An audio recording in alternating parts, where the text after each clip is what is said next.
Hello everybody, thanks for tuning in to the Petar Daskalov episode here of Driving with Dancers. As you can see, I'm not quite driving with any dancers just at the moment, but don't fear, Peter will be sat next to me ever so shortly. As is quite often, I did have some gremlins in the camera again today, and we had a little bit of an issue. So we lost a little bit of footage later in the video when the camera overheated. We did mitigate that by using the phone to get the last bit of the interview filmed. Luckily, all of the audio worked no problem at all, which was really reassuring. But for some reason, we lost the first 10 minutes as well. But we do have the audio. So to make up for it, we're going to have some wonderful dancing from Peter and Zia, overlaid with the conversation and the start of the interview with me, which is coming right up now. Do you know something that really fascinates me? Is that how many of you dancers that are not from this country, you lot, speak such perfect English. And, you know, I'm so stupid. I mean, I can only speak English, a little bit of French and a tiny bit of Spanish. But you guys, you have a command of the language that seems to be better than most people who've lived here all their life. I mean, thank you for the compliment. I don't know. I think, well, we have to, because in a way, most of the like, of course, there are some international teachers and Italian teachers, Russian teachers, whatever. But most of the great teachers that we have, they will be teaching in English, right? Well, true. Almost all of them. Yeah. So even from when you're younger, whether you like it or not, you kind of need to learn it for the sake of the dancing. And then I also have to say, living here helps, like personally for me. But I've always wanted to, if I am to speak a language, I don't want to sound like I am from a particular country, if that makes sense. I understand. If I speak the language, I don't want for people to say, oh, he's from there, right? Let's say Bulgaria. Yeah. So it's no matter what language I try to speak, I'm not trying to completely copy the accents or whatever, but I'm trying to sound like that, a native, rather than like a native, or let's say as close as possible, and not like broken English. So did you learn English at school? Yeah, started in 3rd grade, I think. Okay. So how old's 3rd grade in Bulgaria? How old is 3rd grade in Bulgaria? 6, 7? 6, 7, 8 probably. 8 or 9, yeah. I didn't start. 1st grade is 6, so yeah, it must be 7 or 8, something like this. Okay. So how old were you when you came over? How old were you when you left Bulgaria and came to another country? That was a while. That was a long time ago. Now you make me sound old. So I left into late 2010. So I was 17 back then. Okay. Yeah, it seems like a long time ago, but I feel like then, on the other hand, a lot has happened as well. So it's quite young though to be moving. Where did you go to then? First, I moved to Denmark. Right. And then I danced with a girl called Christine in Denmark for almost 3 years. Isn't everyone in Denmark called Christina? No. All of the, well, the thing is, I think this now, I'm probably going to say it wrong, but the kings need to have, they either need to be called Christian or Frederik, which is basically Christian or Frederick. Okay. And this is the line, like you can't be called anything else. Right. So that for a male name is definitely very, very popular. But yeah, and I got to dance with her. I think our tryout was 2010. Yeah, December of 2010, because I remember I was flying on her birthday or something like this. So I left then, we had a tryout around Christmas time, and then I flew back home for New Year's Eve, well, Christmas and New Year's Eve, and then flew to Denmark on the 2nd of January, 2011.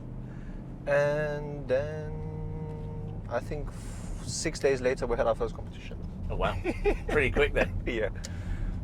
But yeah, I left when I was to answer the question shortly, I left when I was 17, and I left because basically there was nothing else for me to do, like back home. So was Bulgaria still quite oppressive then? No, I wouldn't say so. Because I did the very first Bulgarian Open. Really? Yeah, 1995. Jesus Christ. Yeah, in Sunny Beach or something like Yeah, that. Is it Sunny Burgas, Beach? probably. Right. Okay. Yeah.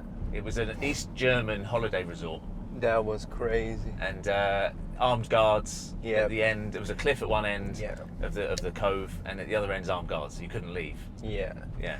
No, but by the time I was in my teenage years, it has started going a lot better. Right. So basically, from '98 onwards, it started getting a lot better. But no, actually, there was just by that time, I think that there was no more dancing in Bulgaria for me. Right. There was not a good partner that I could dance with. I've pretty much danced with the people that were my age, with the best people that were there. And the WDSF system was not ideal, typical Eastern corruption stuff. Yeah. And then on top of that, I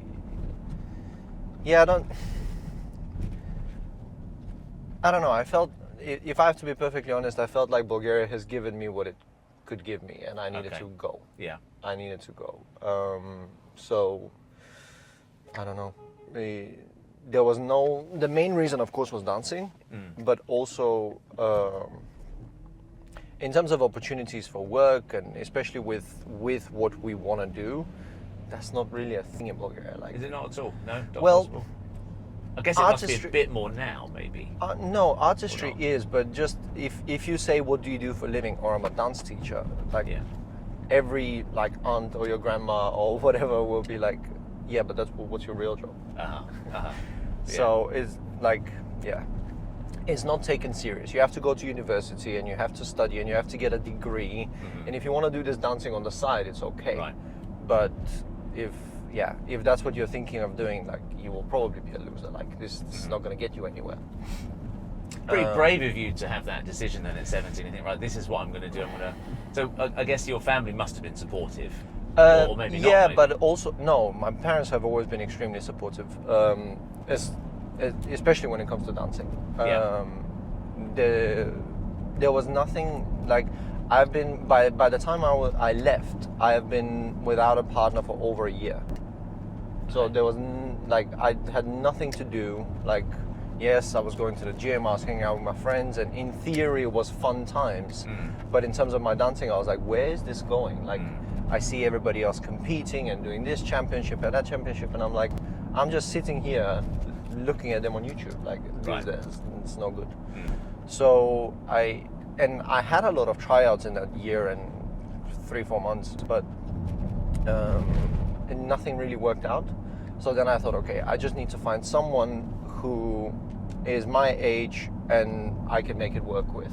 Like, stop looking for the perfect partner or whatever. Yeah. So, and actually, Christina was probably the best thing that could happen to me at that time.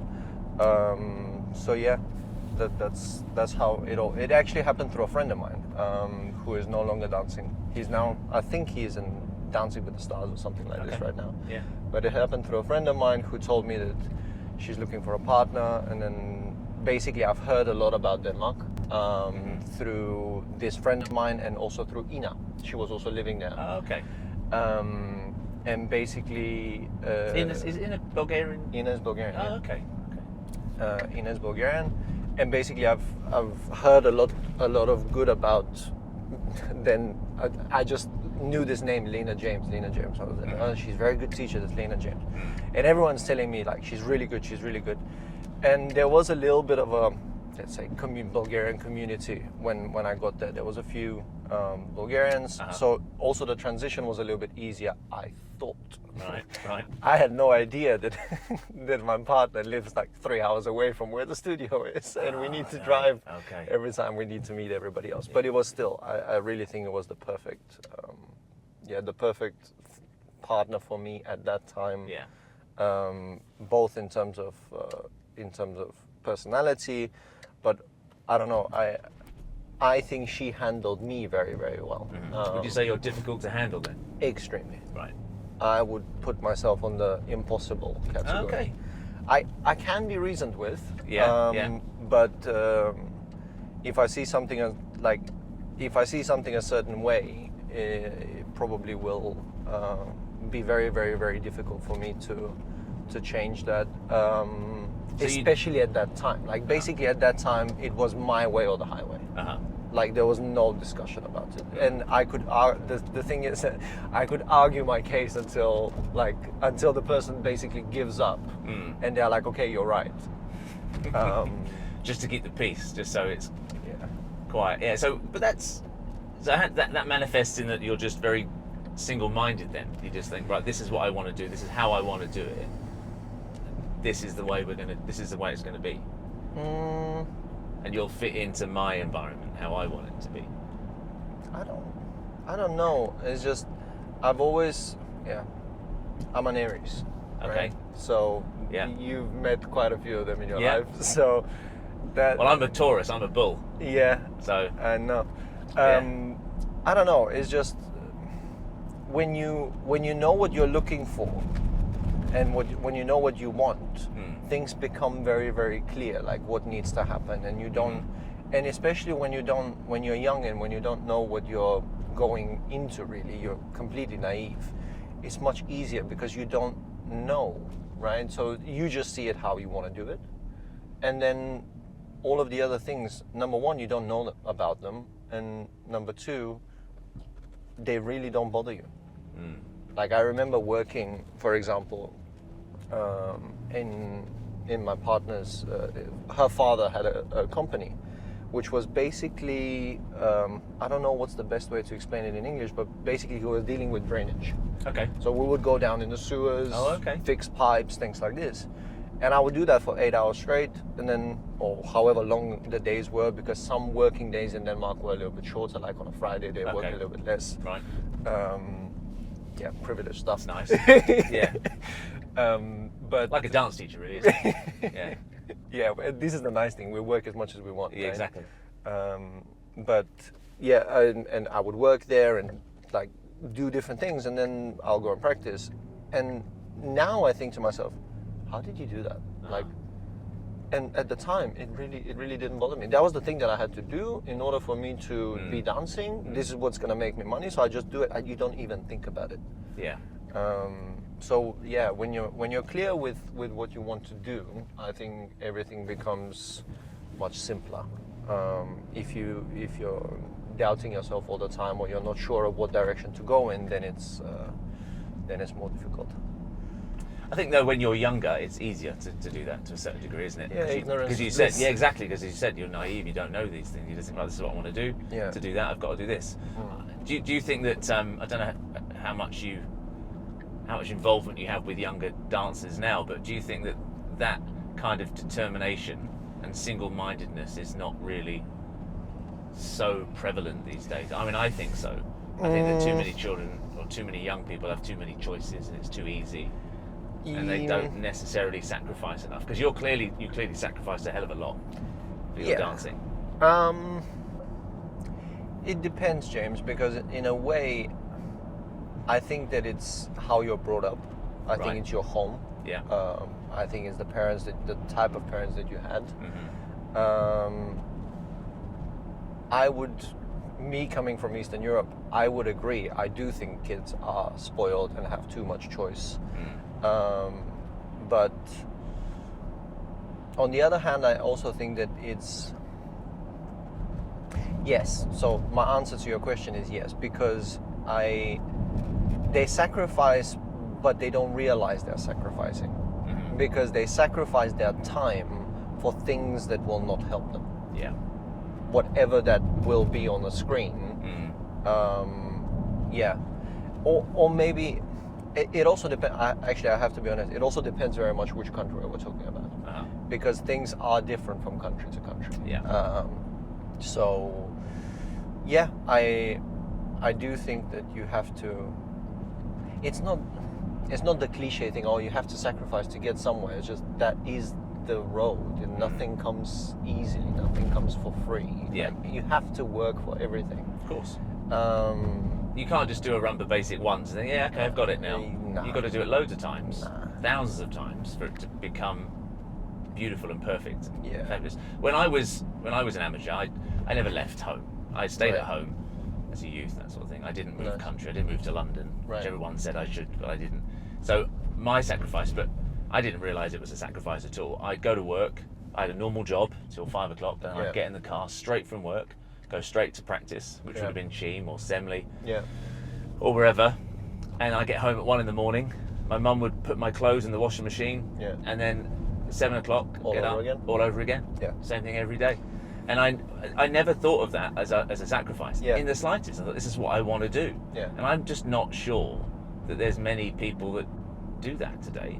I don't know of how many amateurs actually have a proper job, so to speak, to pay for their dancing. It seems that many of them have some sort of wealthy support or backing from somewhere, Yeah. which is probably why there's not so many dancers in England anymore. Well, I don't know. It's a difficult one because I purposely try to keep myself away from all of the systems and the societies and things like this, because I feel as much as they are important to the development of English dancing and British dancing in general, Yeah. that is not helpful for me right now in my career. Yeah. So I try to stay out of things as much as humanly possible. When you say out of things, what sort of things are we talking about specifically? So I actually have no idea whether there are dancers or not.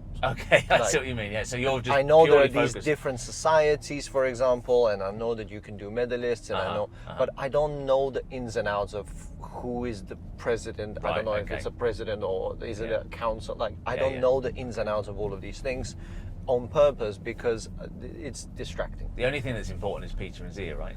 Well, yes, but the dancing in, like, what is important is what is gonna get me and Zia to the goal. Mm-hmm. What is the goal? What is, like, it's basically it's basically don't distract yourself with things that are unnecessary. Yeah. Like now, like, it's not necessary for me to worry about let's say, is there gonna be dancing, a lot of kids dancing in England 15 years from now?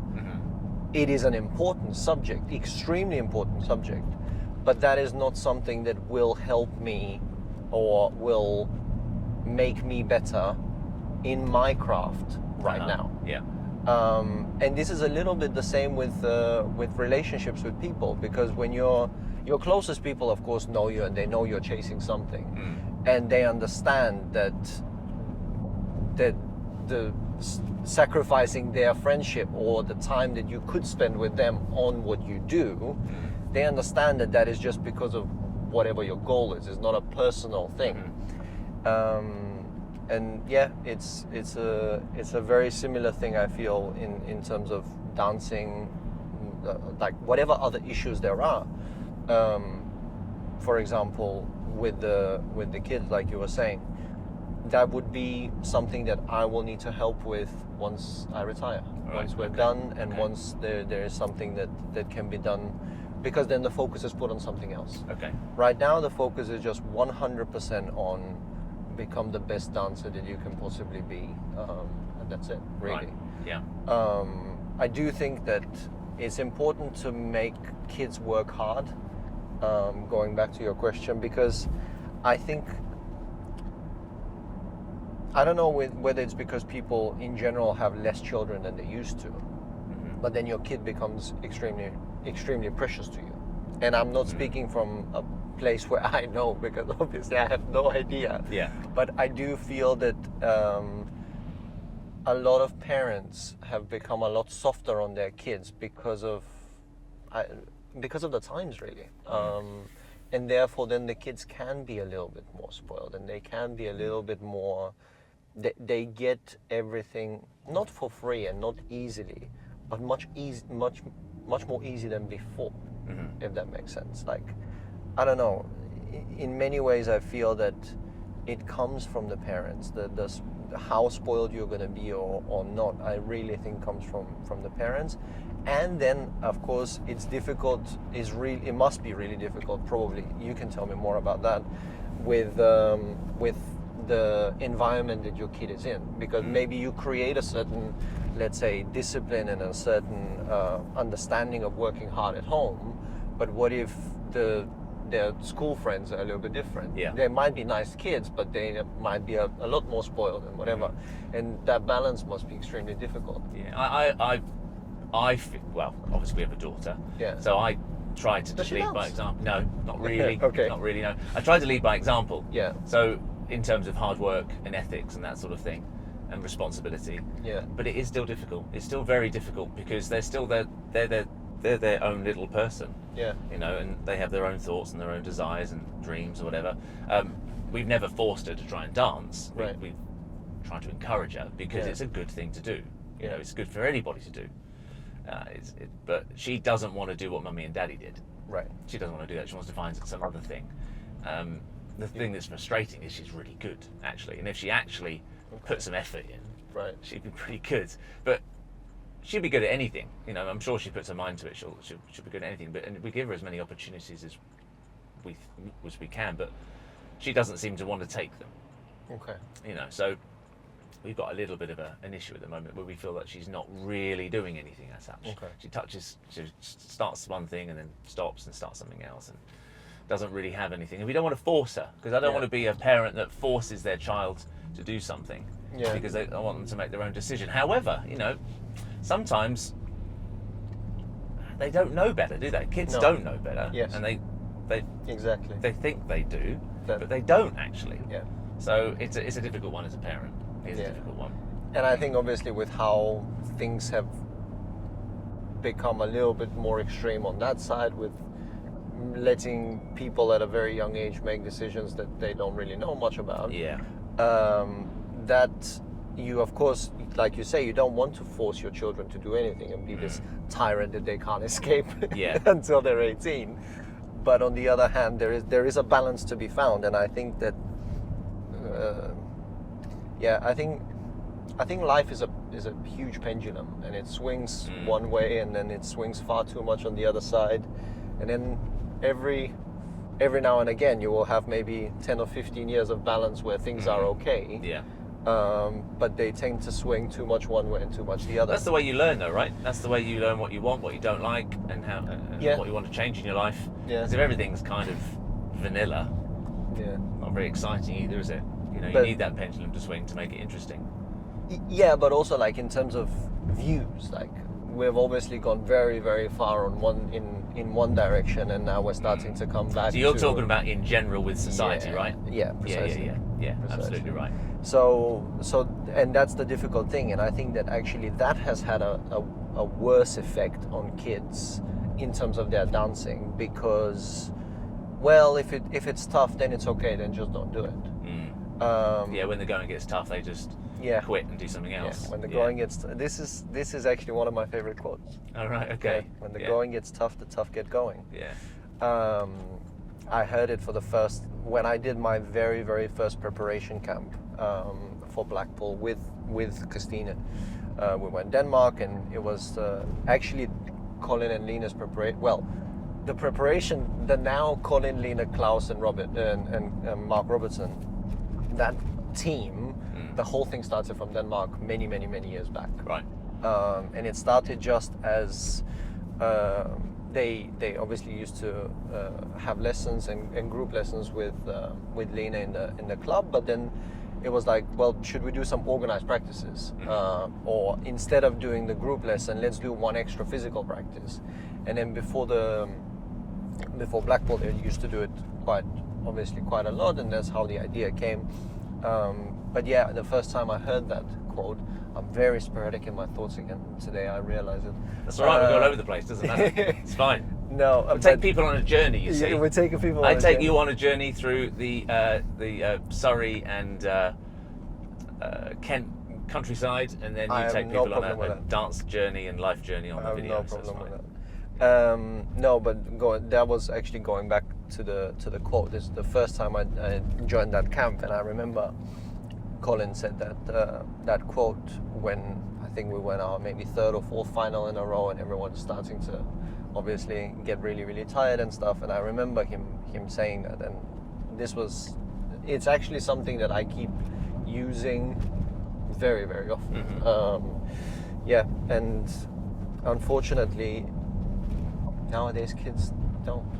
No. That's what I feel, at least, because I don't know. Well, it's about, I think too many of them have a sense of entitlement, and they think they should have stuff and they shouldn't have to work too hard for things. And when you're involved in a discipline like dance, the only way you get anything is if you work hard. No one's going to give it to you. And even, I mean, if we look at it in a political sense in dance, because we know that politics are awful in what we do. Yeah. The people that are still being politically assisted are still bloody good dancers. Yeah. They still worked hard. Yeah. We're not talking, it's not people who get knocked out in the first round that suddenly end up winning stuff. Yeah. We're talking very fine margins. So they're still working hard in the studio. Yeah. So no one gets anywhere without working hard and being disciplined. And if it was, when it gets difficult, that's when you know whether or not you're destined to be a champion or not, because you keep going and keep working and keep persevering. And you have to. Yeah, but I think also partly you're speaking about, if we're speaking about the absolute highest level, I agree 100%. But what I do think, if we speak about kids in dancing, I think what is the problem, or one of the issues, is that they're exposed to that far too early. Like, I didn't know what politics was for a very, very long time. Like, of course I knew that if the teacher of my competitors on the panel, he's probably gonna mark them instead of me. Yeah. I knew that much, but I put all of my focus on the dance part of things. Me too, I was so naive.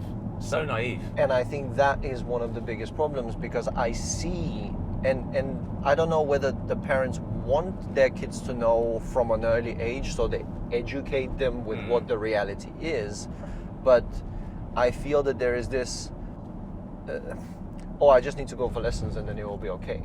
Well, I have no idea what that must feel like at the age of 12, 13. Yeah. The only thing that mattered was, am I happy with my dancing right now? How can I get better? Like, you look at the videos from the last competition and you think, okay, this is not good, this is not good, this is not good. Get better. Who is going to help me get better? Yeah. You're lucky. You had videos. You could watch videos of you dancing. That So when true. I was 12, well, we had handy cams or something. It took you an hour to probably rewind the tape, find a cable to plug it into the telly.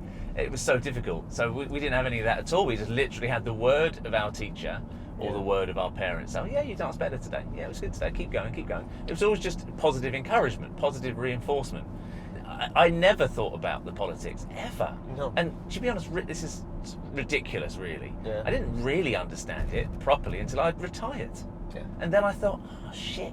And that was a blessing. Yeah. Well, no, not really, because I think that if I'd been a little bit more shrewd, Okay. I would have done better, because I would have played the game a little bit better. Yeah. But I genuinely went into every lesson trying to learn.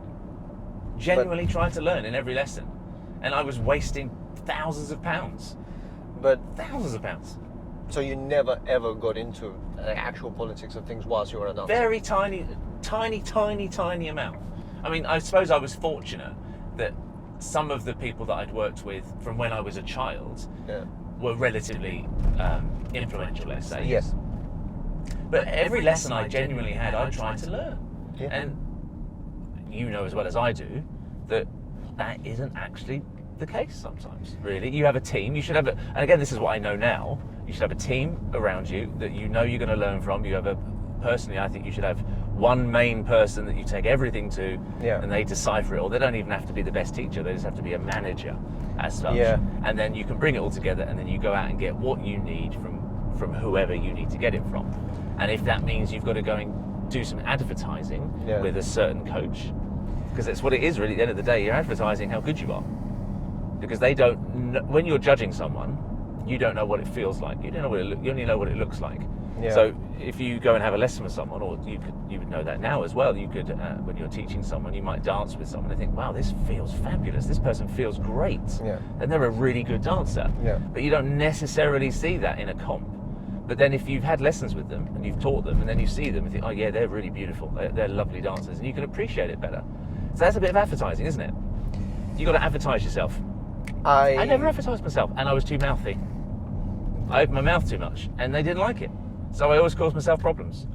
So that's another thing I wouldn't do. I think I would keep stum. I don't know, James. I really think that artistically and as a dancer, I think that has helped you a lot, because the moment like I see it in the juniors nowadays, the moment that they're more focused on the board, who is judging whether this person likes them or not, this completely takes you away from what you're trying to do and the dancer you're trying to become, because your focus is completely somewhere else. I agree with you when you're younger, for sure, absolutely for sure.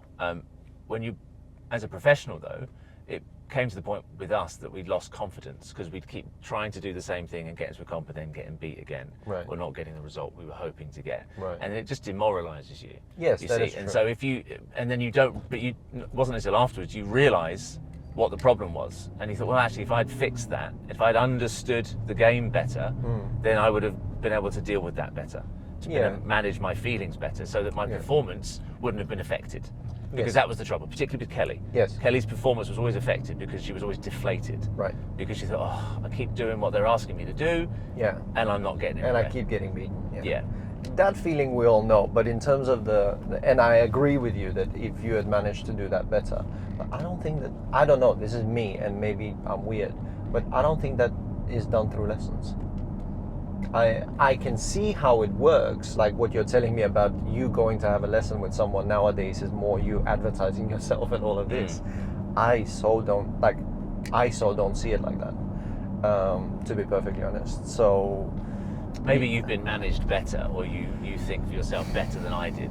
yeah, Maybe that's the point. Maybe you are a bit unique in that respect. I Because don't, by the sound of things, you sound pretty driven, and you've always known exactly what you want to do and where you're going and your plan. And actually, no one's going to allow you to detract from that. Whereas I think I perhaps had too many influences to pull me away from that. right. Well, Maybe. I don't know. Did you have one teacher that was like your main? No. So you had a few ballroom teachers and a few Latin teachers, and that was Yeah. it, right? Yeah. I didn't really have anyone at any point in my career, really, Yeah. who was in charge, let's say. Okay. I kind of was in charge of myself, and I didn't have the right advice Right. Well, or the right knowledge to manage myself. Yeah. I didn't have it at all. Whereas now, I know exactly what to do. Right. And it's too late for me now, because I've got a grey beard. It's far too late. It's far too late for me now. oh, well, honestly, James, I think that it depends a lot on the person, because some people need to be managed and some people don't. Some people need for someone, like, they can be brilliant at what they do, but they need to be shown the way. And some people just not know, because you don't know, but they are very clear in their path, in their direction, and what they want to do. I think that's the difference between a brilliant dancer and a great dancer, though. So I think you can learn brilliance, but to be great, independently great, I think that's just God given, isn't it? That's just you. That's in you, and no one's going to. I mean, when I watch you, Yeah. I don't see how anyone can teach you. Seriously, It I is don't all- see how anyone can teach you. It is also pretty difficult. Yeah, as you said, I'm sure. Because I am a nightmare to teach. I can see that because you think, well, this is who I am. This is how I'm going to do it. No, well, Yeah, yes. I don't mean it in an arrogant way. I'm just saying that when I watch you, it's like, well, this is me. Yeah. I'm doing me. You can't help me because I'm me. I mean, I take it as a compliment, but yes, I know that I can be very difficult, because basically there is no way. I have always been like this. I remember from when I was 9 years old. There is no way I will stand in front of a teacher who I want to learn from, and they will say, try and do this, and I will go, yeah, okay. The first thought is always why. Uh-huh. So how is what Yeah. you're asking me to do gonna help me? Mm-hmm. So if you give me a good reason, and if you explain to me because of this and this and this and this, I'm in. Uh-huh. No problem, let's do it. And I will not question anything anymore, like whether that is from a technique book or whatever. No, just give me the logical reasoning for why you're telling me this. The moment I understand this is in, I'm doing it.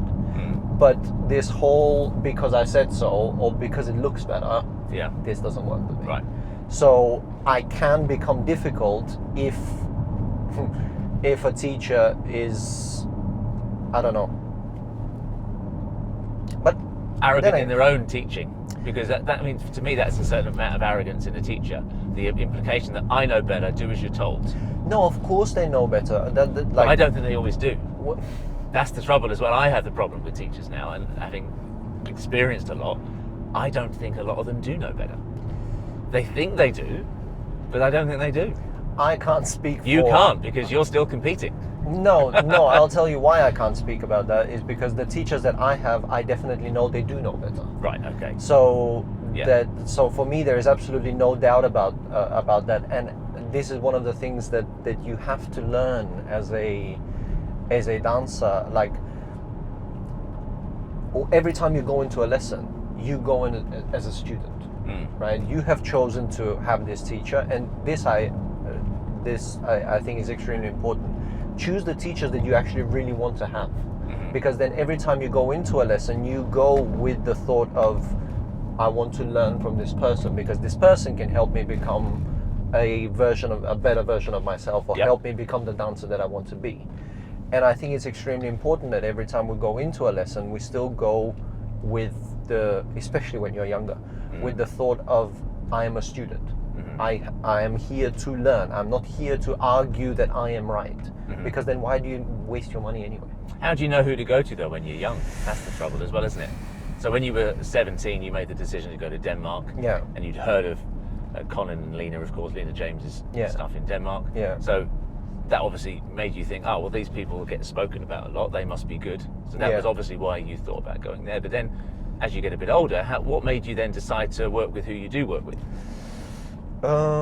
Without the prior knowledge of, well, I suppose you've watched them compete and you thought, I like what they do. Is that what it is?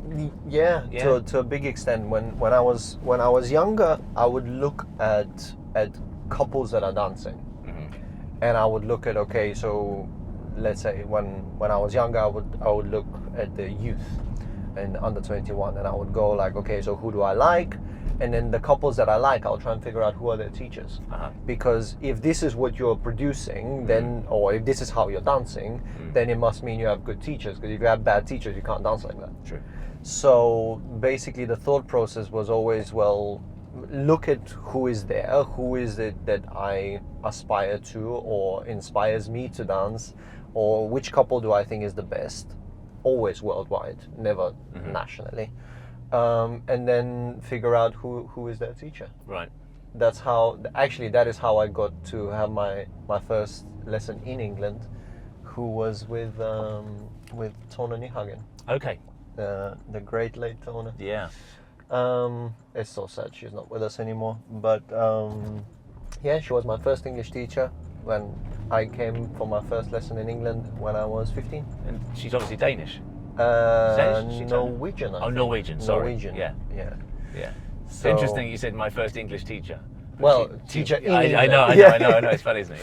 Yeah. Yeah. Yeah, because in those days, of course, we yeah. were still the epicenter, and everyone Yeah. just gravitated. And basically, yeah, and basically, the reason why we went to her at that time, my partner and I, was because basically she was teaching most of the top youth and under 21 in the world. So I looked at all of those couples and they told me they all come from one teacher. I was like, well, sure, okay, I have to go there. Right. I didn't actually know anything about Tone before that. So it was not through recommendation of someone that has had lessons with her that was like, yeah, she's like this and this and this. I had no idea. I just figured out she's teaching all of these people that I like. Right, I'm going.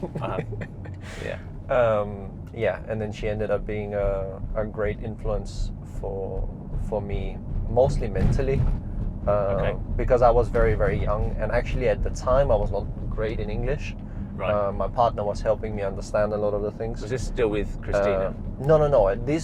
When I first came here for a lesson, I was dancing with a Bulgarian girl called Elena. She was my last Bulgarian partner, and she was the partner that I first started going for lessons outside of just training camps. Because up until then, I would have my teachers. And then if we go to a training camp somewhere and there is an interesting teacher on that camp, I might have a lesson. Right. Like I remember when I was 9 years old, I would have a lesson with Ruud Vermeij, for example. Yeah. And he must have thought, what am I going to do with these two kids at 9 years old, right?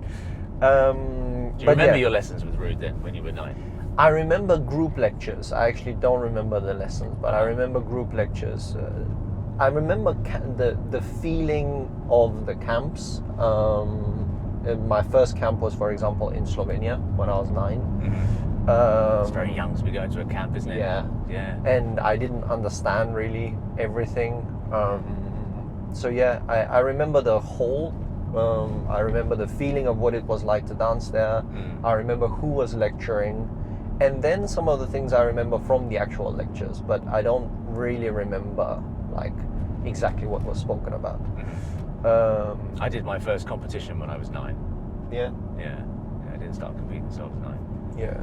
I think I've done. I did when I started competing. I think I did 3 comps in Bulgaria, and then my dad was like, "Right, we need to go internationally. This is too easy." Too easy. So yeah, and my dad has always been like, it would never be good enough. There is always you can be winning with all first places, but there is still something in your dancing that you need to prove. Right. Did you have a good childhood? Was it a very positive experience? Because I know sometimes when you have someone that pushes you like that, it can be quite quite difficult, can't it? But obviously, it's done the job for you. It's clearly worked tremendously. But I know that as a child, sometimes that can be quite hard to take. I don't know. For me, I had a great childhood. There was, of course, tough moments. Both in terms of. Actually, the only things that I remember being tough were things where there was something in the family. Where my mum and dad would fight about something, or there was a particular time when I was very, very young where the currency, I don't actually know what it's called, where like the value of the currency completely drops. Like, for example, if you have £100 and then it's £1. Right. Like basically I guess like basically the 3 zeros were removed of everything. Okay. Yeah. And all from one day to another, you from thinking that you're quite well off, you actually realize you have nothing. And that happened, and I remember my parents fighting over like, okay, how are we going to make this work and things like this. But when it comes, so if there was any negative experience that I have had, it was only through when things in the family will not be okay. Okay. Yeah. Well, that's a typical experience, isn't it? I suppose. But I have no negative or like regretful or what should I call them? I have no bad feelings towards anything that has happened in my dancing or towards my parents. I think I've had absolutely incredible parents. I wouldn't have changed it for anything. The way that they were, the only thing that I would say is that sometimes, and I don't know how my dad managed to do that, but sometimes when I look back at it now, I would think, I wish that he just showed me a little bit more of his love. Right. Okay. I always knew it and I always felt it, but it would be not like that was the only thing that I would think.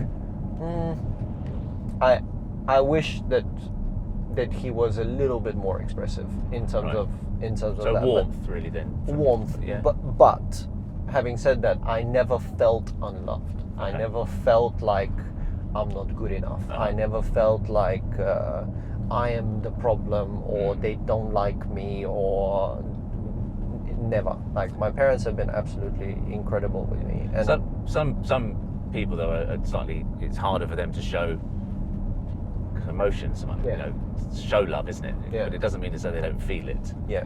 Of course, it's just harder for them to express it. I think it's more difficult when you don't feel it. I think if you feel that, as a kid, if you feel that you're not really that important to your parents, or one of your parents, or whatever the case may be, I think this is more difficult than the actual physical, love, let's say. And I think also, I don't know, for me at least, it was, my mom was the person that showed me the love. And my dad was the person that showed me life. Right. That's That a was good balance, isn't it? that was basically it. And he would be the one that is extremely tough with me. He would be the one that will push me to limits. But I love it. Like I love it now. And of course, at the time it was tough. And as a kid, you really need to figure out, okay, so how strong are you mentally? But I also think that I was very lucky that I was his third kid. Because my dad basically had 2 sons from his first marriage. I see. So you had practice So already. he had experience, and both, I later learned that both of my brothers were quite difficult characters as well, and also extremely talented in what they were doing, and also extremely brainy and clever. So, and I think that by the time I came into the picture, my dad has kind of learned the good and the bad from whatever he did right and not right with them. So it was quite, I felt like he knew exactly what to do at any given time. Like he was that, like, he was my hero, idol. Like, if there is any situation where I don't know what to do, I go to him because he knows everything. Okay. That's how I looked at my dad, and that's actually how I still look at him. Of course, later on when he got sick and when he started deteriorating more and more and more, I had to grow up, but and be the man of the house and do all of these things. But he was always my idol. Like, if people ask me, like, who was your biggest idol when you were growing up, I would always say my dad. That's really quite lovely. Yeah, because not everyone can say that about their parents, can they, or their father, perhaps. Yeah. If they're a man. That's why I'm saying I was very, very lucky, because he was tough, but he was never too tough for me. I don't know, to break me. He always kind of knew where to stop. And sure, I cried, and things were tough, and there are certain things that, like, I remember, for example, we were preparing for the German Open. I think I must have been 13, 12 or 13 I must have been. Yeah. And there was this one turn, I was doing my spins, and then I had to come out of the turn in a particular way, and I kept on not getting it right. He wanted it differently. Did he have any dance knowledge? My dad was a dancer himself, but not a Latin and ballroom dancer. Okay. My dad did basically everything else but dancing. He started off with ballet and national folk dancing. Yeah. Then he went to a school, in Bulgaria it's called a choreographic school. Okay. Where you learn how to play an instrument, you learn different dance styles, and then in the end you end up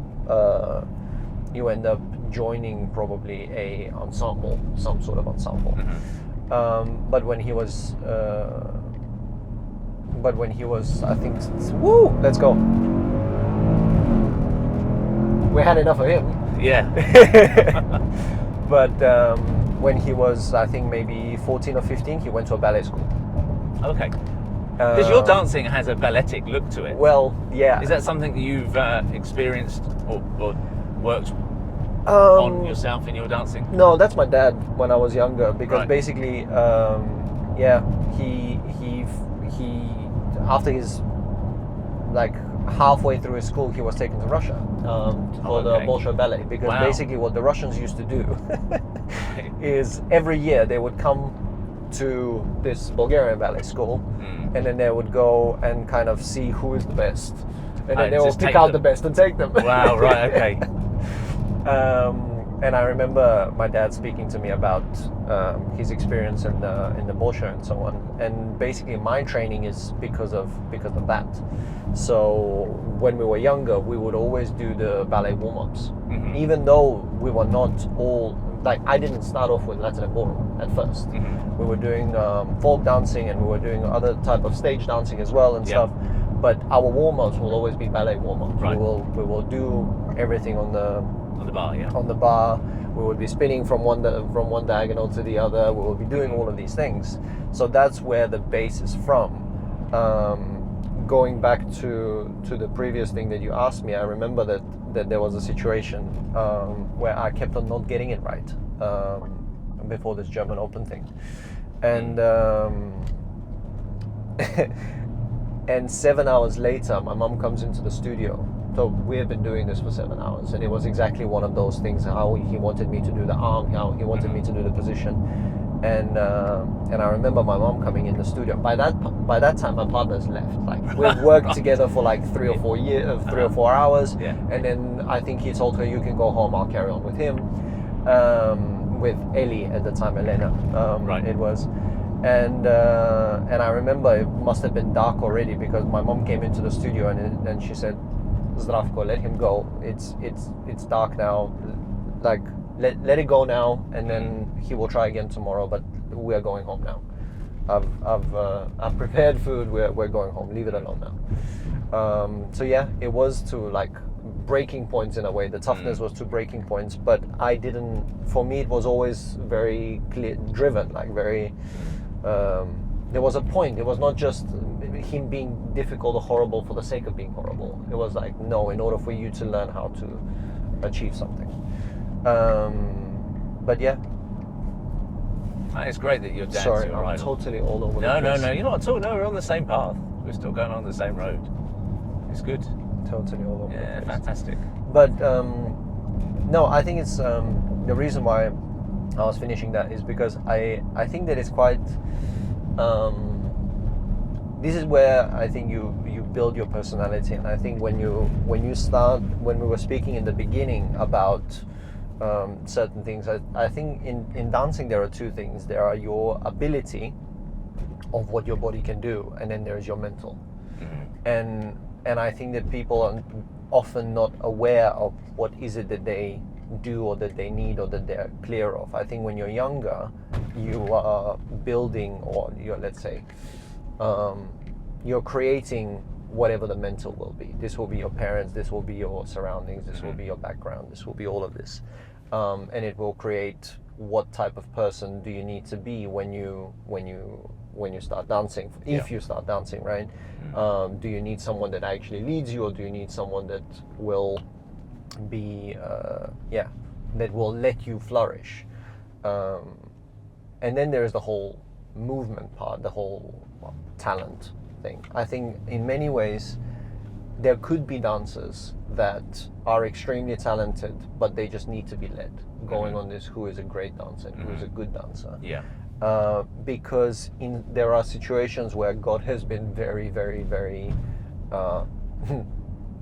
he has given them everything for dance. He just hasn't given them the brain. And it sounds really horrible, but he has given so much in one direction that they can do anything when it comes to that, almost without practice, but the brain is not there. And those type of people you have to lead. You have to kind of not take them by the hand, but you need to guide them not to steer off the way too much. And then there are people that know exactly when to go at any given time, and then things just come to them because they're so clear with that direction. Do you think it's easier to develop your, let's call it your greatness, as a Latin dancer than as a ballroom dancer? The reason I say that is because there's a lot of time where you're not touching anybody. As a Latin dancer, you are stood still. You are impacting on someone because you're in a partnership, but actually you're not physically impacting on them because you're stood on your own. So what you do for 4 bars has no impact on Zia at all because you're 3 foot apart. Whereas when I dance, I'm connected. I'm actually touching someone. So it's very difficult. So that person, we have to be intrinsically linked for us to be able to deal with each other's movements. Yeah. You can't be so independent. This is going to lead me on to a whole new thing, actually. Okay. Of opinion. But what are you going to say? Well, no, I'm thinking about it because you started off by asking, do you think you can develop your greatness? Well, you've got it. Greatness okay. at what? Okay. Because your individuality, let's say. Okay. So you can be very individual, can't you, and just develop who you are. Yeah. But it's easier, surely, in Latin because you don't have to hold someone permanently.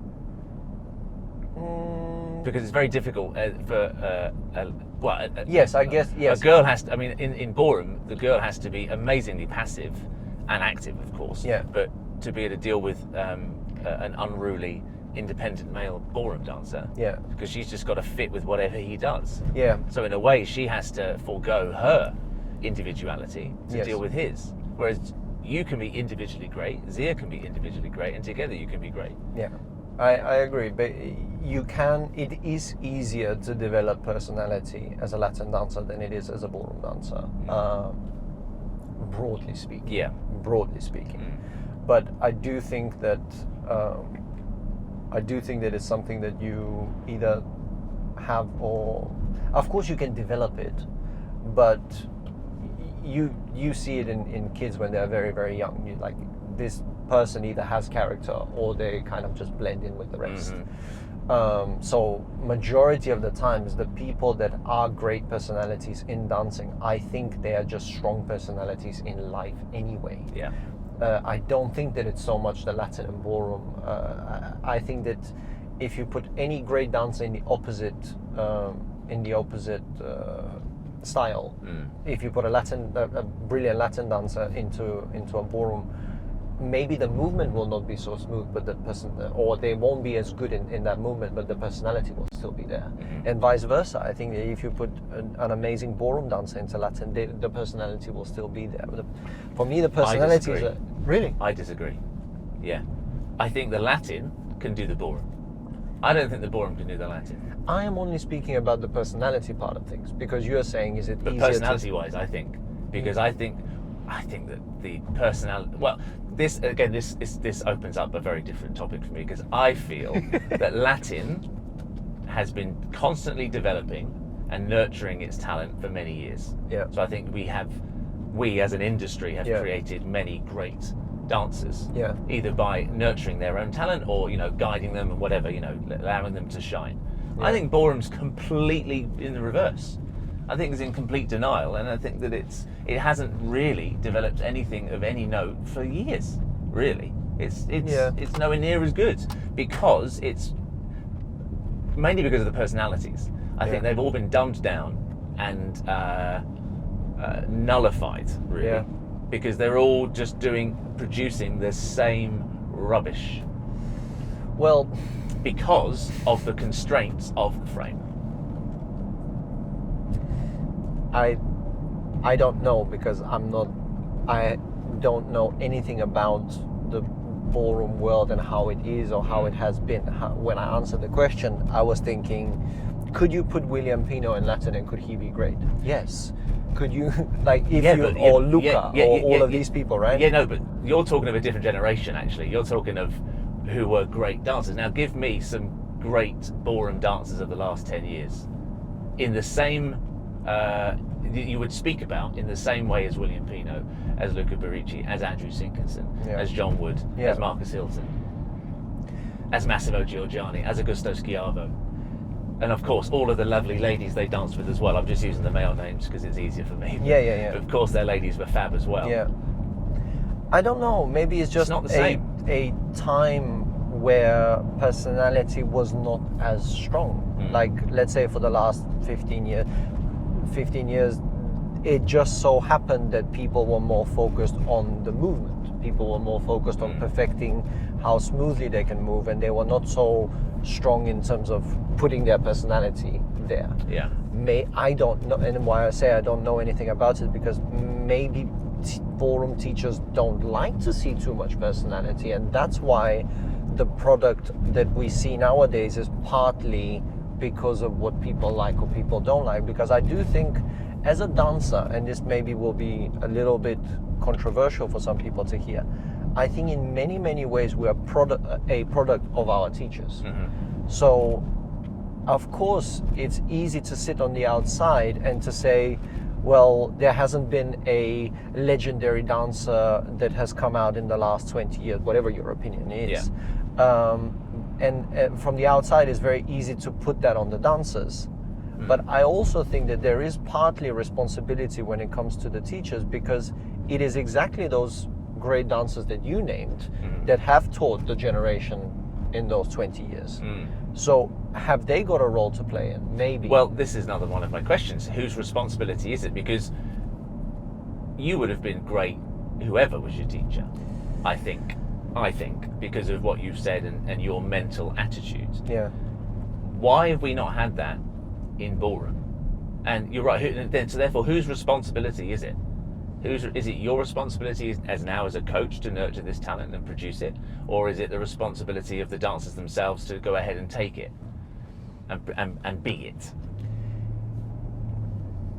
Both. Yeah, you're right, it's both, isn't it? Both, because you can't do it alone. Like, I would love to say you can do it on your own, you don't need this, you don't need this. As long as you're strong and clear in what you want to do, you can do it completely by yourself. You cannot. You need a support system. But the reason I was thinking, the reason why I said what I said is because I'm thinking, well, it can't be right that there just has not been anyone with strong enough character and with enough talent over however many years you think, that is just, ballroom has just been bad. No, I think that it can't be right that there has not been a single dancer or a single person that has the talent and the personality and the brain, let's say, to become all of what we used to look at. I think that there is also, you need to look at, well, why do they all look the same?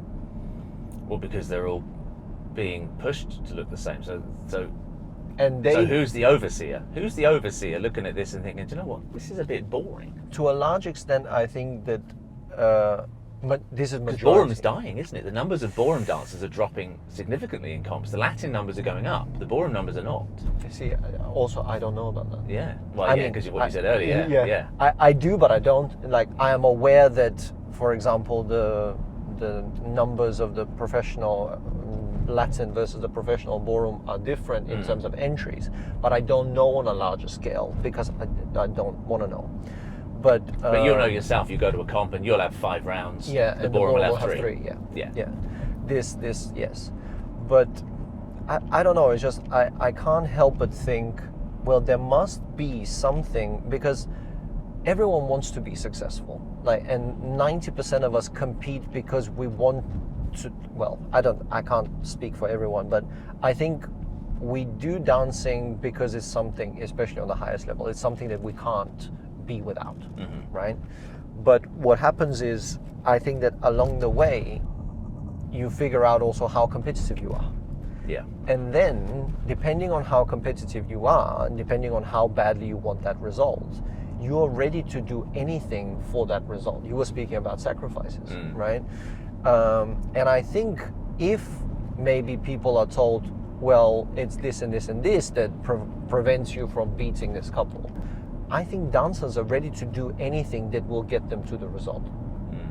And then you must look at, well, who is advising them, right? So if we are not happy, or somebody is not happy with the current development of something, I don't think that it's because of lack of talent. I don't think that it's because, I don't know if it's because they have too many teachers, they have too little teachers. I don't know if it's the greats actually think that what they did themselves is maybe not as good, so it needs to be more tame, and they are now asking their own students to be more tame and not so expressive, because maybe being too expressive is what burnt them throughout their career, and that's what was the reason why they couldn't. So this is, I don't think that it's a lack of talent, and I don't think that it's because people don't because it's a dying art form. I think that we need to, if someone is unhappy with the development of ballroom, I think that they need to look at, okay, so why has that happened? Why are we not encouraging people to become what we loved the previous generation being? Yeah. Having said that, I do think that there are great dancers nowadays, and there have been. It's just few and far between. Yeah, exactly.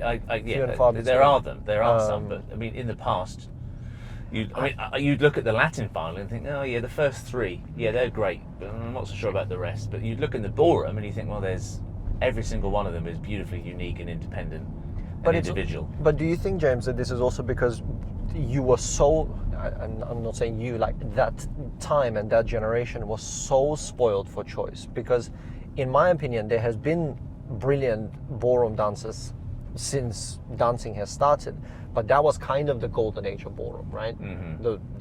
The 90s into the 2000s. The 90s really. into the early 2000s, right? Yeah, yeah.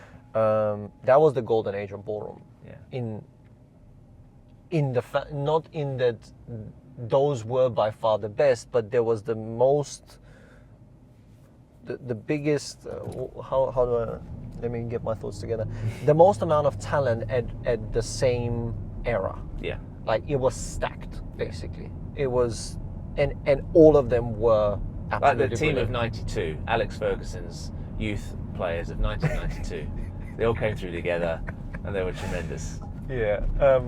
So yeah, I think that it's also because that generation was so. But someone produced them, didn't they?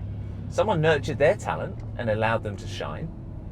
I think you're right. I think we do have the talented dancers. I just don't think they are necessarily given the opportunities that the Latin dancers are. I think the Latin dancers are given the opportunity to express themselves better. Maybe. And I don't think the ballroom dancers are. Maybe. For one reason or another. I have my opinion in that in some of the teachers, they don't allow them to express themselves because they don't understand it. They don't understand how to do that or how to nurture it.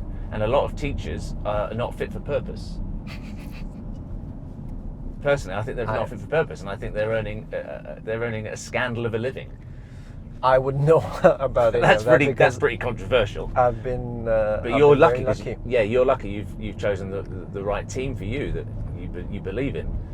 But for me, it comes down to music, because I think so. Because I think the Latin coaches and the Latin dancers are definitely more in tune with the music. Definitely visually, it definitely looks that way visually. Whereas the ballroom dancers are more in tune with making sure their line doesn't break, and they move 10 times as much as everyone else, rather than expressing that piece of music that's playing. Because ultimately, without the music, we are nothing, aren't we? We're nothing without the music, and the music is what makes us. Because we're a physical representation of that, of those sounds that are playing out of the speakers or from the instruments. Yeah, very simply put, it's dancing is movement to music. Right? Yeah. Do you? I don't know. This is, and I'm asking because I wonder what someone that is a little bit older than me thinks. Do you think I'm only a year older than you? Oh, okay. Yeah, you're just 6 Fair months, enough. I think. 6 All months. right. Yeah.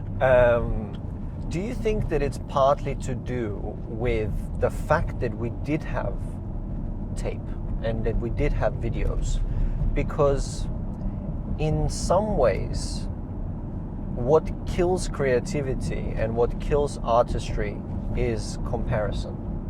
When you keep looking at visually comparing yourself to this and this and this couple, you are focusing on what you can do or what to do to beat them. Well, you're focusing on what they're doing Yes. to look like them, and what you're not doing is thinking about yourself to develop you. Yeah, versus when you don't have videos, you only have your own mind and your own imagination. And of course, you didn't see your competitors whilst you were doing the final with them. I've never thought of that. So your focus is on what you do and what you have to do and how can I do this natural turn better? How can I do our back basic in the rumba better? So the focus is on you, and therefore actually you're much freer artistically because you're not bothered or you're not constantly comparing to what you're gonna do. Yeah. I think part of the reason why there is less personality in dancing in general nowadays is because a lot of the artistic process happens here and not when you keep on consuming what everybody else is doing. I think that's a very good point. Back in the day, I think this is why there was so much personality and so much creativity, and everyone was so individual, because maybe they will get 1 or 2 videos from whatever comp, but it's not like they did the competition and even in between rounds they can see how they've done it. It was creatively, I think that was better. And I think because there was no, like you were saying in the beginning, because there was no videos in the same way as there is now, I think that made it so people artistically can be much freer, because there is much less comparison. I have to say, I've never thought of it actually. I hadn't thought of it that way, but I think you've got a point. Yeah. Very true. Like it was like my daughter. Yeah. So she's never bored anymore. Yeah. So when I was a kid, I was bored all the time. We were talking about this the other day. And that's how you start inventing things. Yeah, exactly. You start creating stuff. You create things to entertain yourself. Precisely. You find a way to get rid of the boredom. Now she doesn't have that, because at her fingertips she has everything. Precisely. I mean, just on the telly, just on the TV. If she wants to watch every single Teen Titans, you ever watch Teen Titans, the video cartoon? I remember. Okay, I'm lost with kids, but the last thing I remember was Cartoon Network. Cartoon Network. Okay. Well, a similar thing to that. Yeah, similar. Well, Teen Titans is a cartoon show, right? Okay, cool. Based on the Teen Titan Marvel hero. I think they're Marvel. Okay. Anyway, it's brilliant. I love it. Teen Titans Go, because there's different Teen Titans. Teen Titans Go, it's for kids, but it's adult. That makes sense. That's great. I love it. Anyway, so she has access to every single one of those that's ever been on telly. Yeah. So when I was a kid, if I really I used to like Transformers. Yeah. The cartoon, and I'd watch it, and then I'd have to wait a week for the next one. Yeah. Exactly. I'd have to wait a week. And then or go to the shop and buy a VHS. Yeah.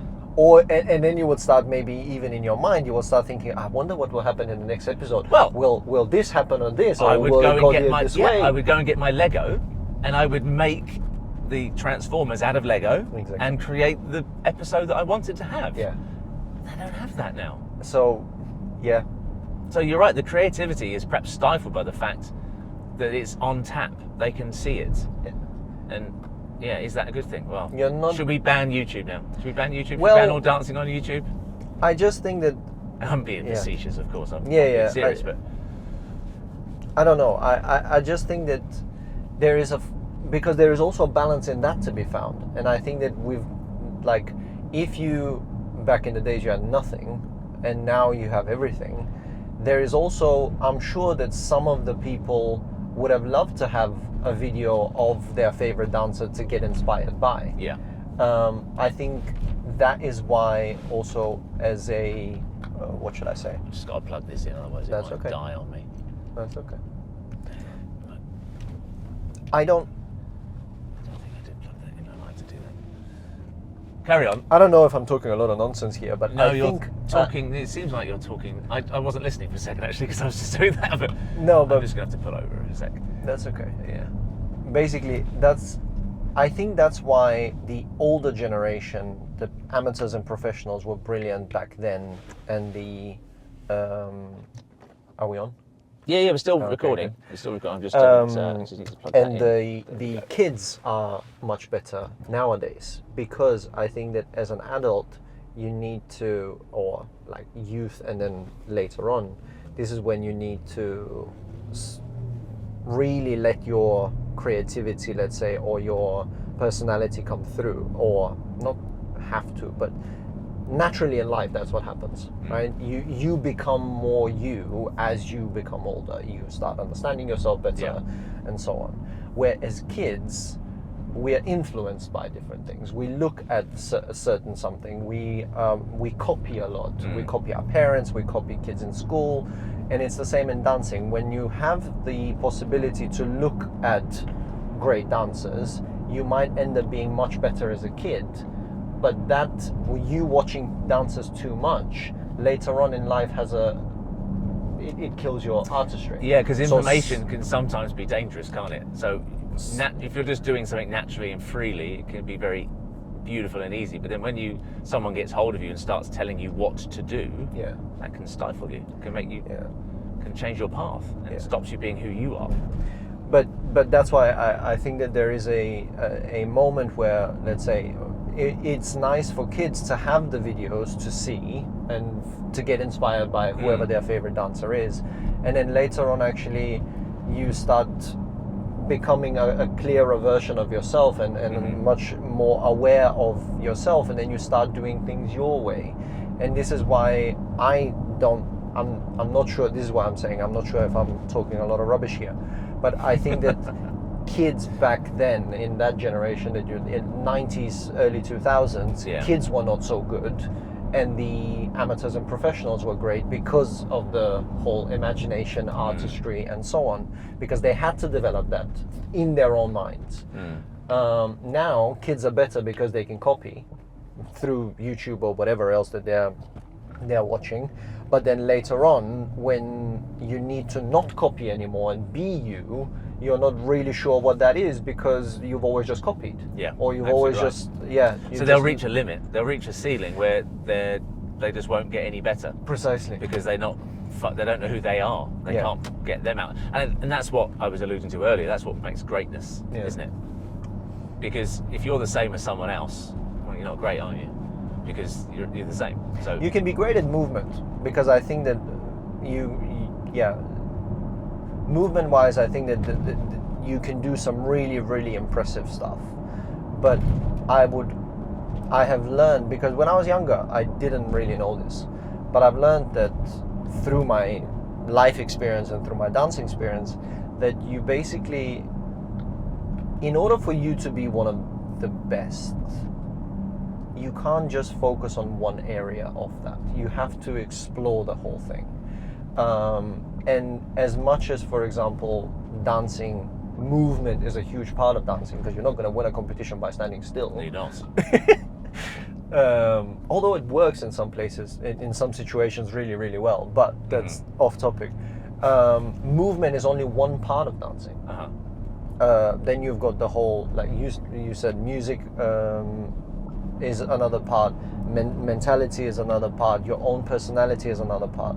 And you can be absolutely incredible in, let's say, the area of movement, but if you don't have any of the others, you will just be a good mover.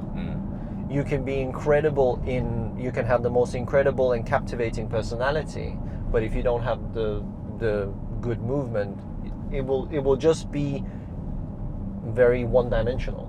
And I think in order to become I don't know whether in order to become a great, I think that in order for it to be complete, in order for you to be a complete dancer, you need to understand at least and be aware of all of these things, because there's a lot to develop for us in every single one of those areas. And this is where then you need someone sometimes to manage you, to tell you about these things where you're lacking. I don't think that's necessarily the case for everybody. Unless you're curious enough to wonder yourself. And I think that is another thing that we should use nowadays, now that there is access to so many things. Then I think what we should spend our time, instead of comparing, I think we should spend our time trying to learn and be more curious about things, because information that you had to go to your history your 90-year-old history teacher to figure out before, you can just figure out in 30 seconds by typing it on Google. Right? So as long as the curiosity is there, I think that you don't, I'm not saying you don't need, but you could get very, very far on your own, like just by yourself. But yes, you do need guidance in terms, because you wouldn't know what's good and what's not good. In some cases you will. In some cases you need to take someone's advice. And that is when you need someone that you trust. Actually, what do you think is because that gets me to the whole coach thing, right? you of course will go and speak to your coach about whatever it is that you're not sure about. What do you think the role of a coach really should be, and what do you think is the type of person that should be a coach? Well, I think the coach's role is to make you the best version of yourself. Yeah. I think that's our job as a coach. Right. Because a teacher's different. I think a teacher isn't the same as a coach. Right. I think a teacher is someone that teaches you stuff, but you don't need to be taught how to dance. You need to be coached, don't you, to become the best version of yourself. Right. Someone who's 10, who wants to do a gold medal, well, yeah, whatever, they need to be taught. Yeah. Because they don't know what to do with their feet, etc., etc. You know, that sort of stuff. Where to put their feet, whatever. Yeah. So I think, a coach's role is to make you the best version of yourself. Do you? Simple as, I think that's quite simple, really. But I don't think enough coaches think that, because I think there's too many. This is me being very cynical again. Yeah. There's too many of them that don't want their students to be better than them. I mean, There's so much arrogance and ego in our business. So much. The more you speak, actually, the more you make me feel so fortunate that I have bumped into the people that I have as my teachers now, because I have never had to deal with any of that. So yeah.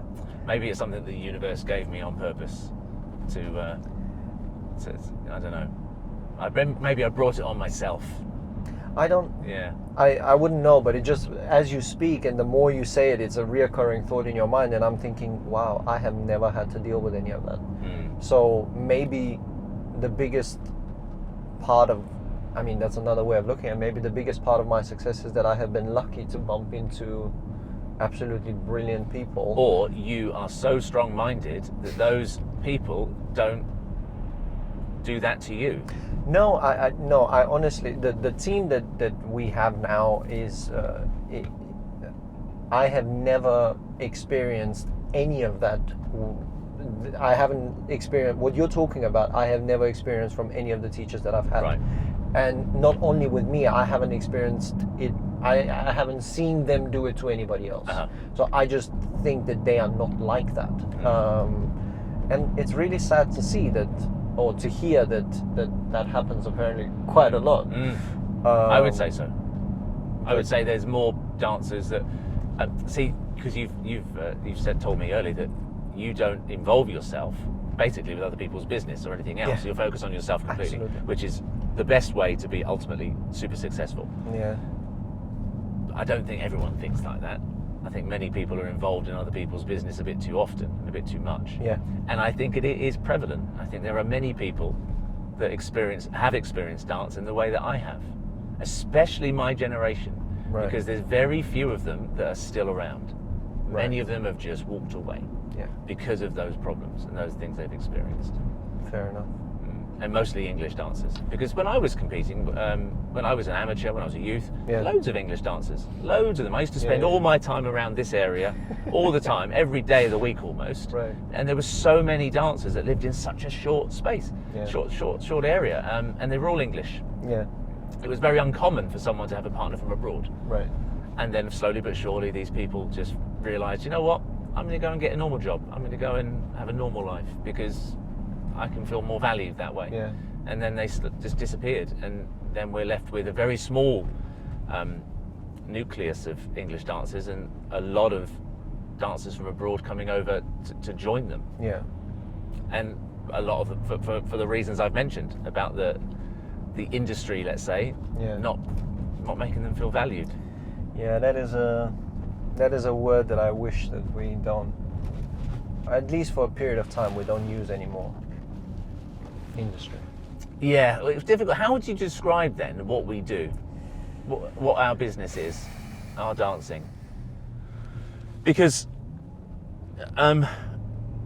it has many layers. It's multifaceted. Absolutely. You know, people have businesses. They run their business. They run a dance school and they run a business. And then there are competitions and people go for lessons and they learn and then they go and compete and they get world championships. And we have people that have shoe manufacturers, clothes manufacturers. They make clothes specifically for what we do. What do we call what we do? What is it? I don't know. It's just from this is from my perspective, right? And this is me being me and just being a dancer. So I'm very well aware that dancing, especially Latin and ballroom dancing, but just dancing in general, but we speak about ours, right? That Latin and ballroom, our dance world, is a multi-million, probably even billion-pound business. It is a billion-pound industry. The reason why I say I wish that we don't use that word so often anymore is because I feel that for a very, very long time, people have been more focused on the industry and business side of things instead of on the art form. Mm-hmm. And this is personally my opinion, that is the reason why we have gotten to where we are now. Mm-hmm. Because it has always been a business. But I feel that I feel in the last 10, 15 years, it has become just business. It has very, very little to do with what we all fell in love with in the first place. Yeah. And that is what I think the biggest problem is. The moment that because if the focus is on the art form, we can have differences, like we can think politically in two completely different directions. We can be from different countries. We can have so many differences, but our love for the dance form and what got you to dance, what got me to dance, what is the feeling when you when you hear that music and it makes you move, that is a language that we all understand and we all feel inside us. Yeah. So if we put more of our focus on the actual art form, it will be much, in my opinion, it will be much better, and the business then will start thriving. But when you put your focus away and you just try to kind of split the cake in as many places and as many pieces as you can, and you don't put your focus on making the cake better or keep making sure that people want to have that cake, Yeah. then the value is not there anymore, because it's just about, I just think that there's been far too much importance on the business side of things, and I think that our world will thrive and progress much more if we put the focus on the art form, because that way, even if you look at it from a business point of view, that way you make your product better. So then there is more interest in your product, and therefore your business thrives. Where I feel that the product has been sort of left, well, we had something great, and it's like one of those things that when you don't keep improving, like let's say you were great in the 90s and then you keep selling the same thing 25 years later, well, no one's going to be interested in that anymore, right? And I think that, of course, dancing has progressed, but I wish that the focus would be much more on the art form and much less on the business side of things. Although I do understand that you need money in order to run competitions, you need money in order, but I also think that if the business is thriving and if everybody wants to dance because it inspires these kids to dance like this person, or they want to win and they're good at movement, or music is something that's really big, a big part for them, then I think that the business will thrive. Where now I feel that very, very few people around the world are interested in, or maybe they're interested, but what people end up doing is focusing on the business and on the industry side of things, which is sad. Yeah, because ultimately we are dancers, and it's all about the movement and the beauty of what we do. It's not about it's not about the making money, is it? And you're right, when we got into this not to make money. You didn't start dancing, I'm going to do this because I'm going to make some money out of this. No. You didn't at all. You started dancing because you loved dancing, you loved moving. Yeah. To music, ultimately, didn't you? And I think you're right, many people forget that. And that's why it's about, and this is why I go back to the ballroom side of things. Yeah. When I say that it's not developed, because I think they are looking purely at the business side of things, and rather than the actual beauty of the dance. Maybe. I wouldn't know. I wouldn't know. But yeah, I wish, because think about it like very, very simply, right? Let's say in terms of politics, for example, world politics. Last thing, there was the American elections will be on soon, right? Yeah. So because I watch a lot of different political stuff, right? So then the question is, well, are you a Biden guy or you're a Trump guy, or are you this or are you that?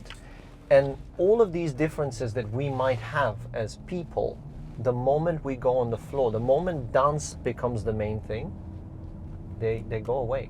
They are not there, because basically you can be this, you can support this, or you can support this. It makes no difference, because we all recognize when we're on the floor and something touches us. So yeah, I think that's why there is so much divisiveness nowadays, because it's all of like, who do you support and what do you believe in and this and that, and like, in the end of the day, it can be someone that you completely dislike, it can be someone that is totally not from your culture, but the moment that they move, they do a particular something to that exact piece of music that you can hear as well, and they react to that, and they do whatever they do, that hits you in a different way, that makes you put all of those differences aside. So yeah, I would say if we focus on that, things will become a lot better. So that's not going to happen, though, is it? You're not going to be part of that change, though, until you finish competing. Probably not. It's difficult, isn't it, to change that whilst you're competing? Probably All you not. can do is influence others by doing By what doing you me, do. yeah. By doing you. Yeah, and we just need more of you to do that. hopefully people. Do you know of many others that share the same sort of opinion? I wouldn't know. I don't really hang around with other people. So would you say you haven't really got many friends in dancing then, as such? No, No? I would say not. Because, I wouldn't. I know a lot of people. I don't have many friends, no. Right. And I also think, but I have always felt like that. It's very difficult for people to share. Like, I've always felt like the odd one out. Right. So even when I remember I was in kindergarten. I was 4 years old, and different, like the kids will be playing in the sand, and they will do these things together, and I would always feel like, I don't fit to all of you lot. Right. It was a feeling. I didn't know why, but Uh-huh. I didn't want to play with them, and I always felt that whatever they did was like trivial, and I didn't want to do that, and I wanted to do something else. So I always felt like the odd one out. So very, very often, well, maybe partly the reason as to why I don't have many friends is because I often feel misunderstood, and people don't often have I don't know. Maybe I'm too different, or maybe it's difficult for people to share the same values. I don't know, but I definitely feel like the odd one out, and maybe that's why I don't have so many friends. But that's okay for me too. Yeah. I'm similar. I don't have a lot of friends actually either. But it's never been a bother for me. No. I think that perhaps people don't like it. Some people don't like it if you've got a different opinion. Yeah. Or a different outlook on things to them. And so, what do you mean you don't like fish, for instance? Everyone likes fish. Yeah.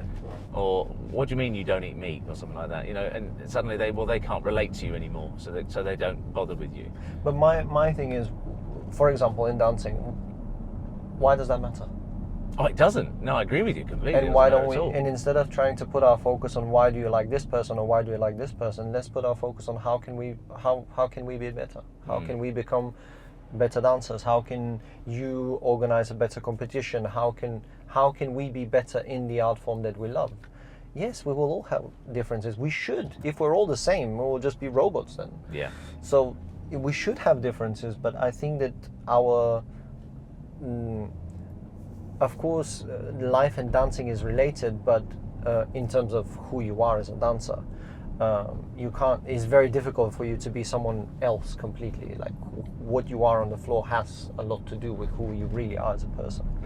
But I think if we put those differences aside and and because they are not important to, like, if you are to teach somebody a natural turn, it doesn't matter whether they do you follow football?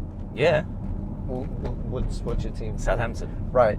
It doesn't matter whether they're a Southampton supporter or they're a Manchester United supporter. You teach them the natural turn. Like Absolutely the other differences have nothing to do with that. And I think that it's and that's very the same much with judging, isn't it? Of course. Yeah. So the judge's job is to go out there and judge what they deem is the most beautiful dancing, and to put aside any other favoritism or fears or favors aside, and just judge the dancing. But obviously, as we know, that doesn't happen, does it? Do you judge yet? Have you judged at all yet? We've judged once abroad because we haven't taken our exams yet. Okay. And basically what we figured out is that you need, in England of course you need to have had your qualification, but in other countries the country basically decides, like depending on their rules they can allow you to judge without the qualification or with them. Actually doesn't matter much. So I've had one. Of judging? What do you think about that? I think it's very easy. You think it's easy? Yeah, I think dancers are speaking extremely loud to you, and I think it's very, very clear. Of course, I judged only one competition, and it was relatively easy in terms of that we only judged the semi and a final. So at that point, there is not like, it's not like you have 24 numbers that you have to put in a minute and 15 seconds or whatever. But in terms of the comparing and who do you put to win, I think it's easy. I think that very, like, you put it down to like whatever, like, are they in time with the music? Then from there on you go into it depends what your criteria is, right, and what is important to you. But I do think it's easy. I do think it's easy because I look forward to having another conversation with you when you've judged a different competition, perhaps one in England, where you've got different couples dancing, who are all the same and all are doing different things wrong, and then it's like, oh my God, they're all just as bad as each other. Because when you're judging, let's say, this sounds really harsh, isn't it? Proper dancers in a proper open comp or something like that, it's perhaps a little bit easier. But when you're judging like medalists or pro-am or it's not so easy. I don't know anything about that. Yeah, it's a bit harder. So judging's not quite so easy. But I think you learn a lot about yourself actually when you're judging, especially when you're competing, because you realise, hang on, maybe not so much for you because of what we just talked about, but you look at it and think, that's why I should be doing this, because I'm a judge, I've noticed that. And I don't do that when I compete. Maybe I need to do that so I'll be noticed more. I suppose that helps when you're at a lower grade. Maybe. Because you walk on the floor and everyone knows who you are. Well. Don't they? I hope so. We didn't get into some of the other stuff I wanted to talk about, but we've already done like an hour and 45 minutes. Wow. So I talk a lot. That's good. No, this is what this is exactly for. Driving with dancers is to find out who you are, what makes you tick, and we've definitely found that out today. I'm sorry about the slight problems with the overheating of the bloody camera. That doesn't seem to matter. Whatever interview I do, I always seem to have some sort of little technical glitch that buggers up. So we'll carry on doing it until it's perfect. We'll just have to do another one. We'll just have to do another one. We'll That's have to get you back in the car because there's other things I wanted to talk about. So we'll do it again. Brilliant. Thanks, Peter. Cool. Thank you very much. Thanks, mate. Thank you.